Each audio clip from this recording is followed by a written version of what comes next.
আসসালামু আলাইকুম, সবাই কেমন আছেন? কবুতরকে যখন পটাশের পানিতে গোসল করা হবে তখনকার অবস্থা দেখেন। গোসলের পানি দিছি, একবার পাগলা হয়ে গেছে। তেমন কি কি ছাড়িয়ে দিছি,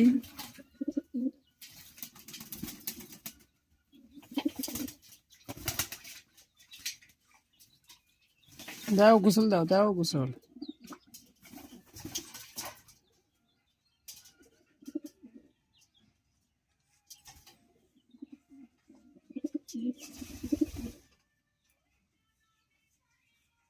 দাও গোসল।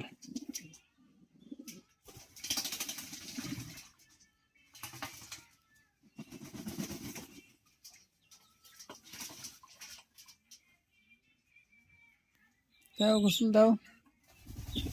অনেকটি দিছে, দিয়ে বসে আছে এই জায়গায়।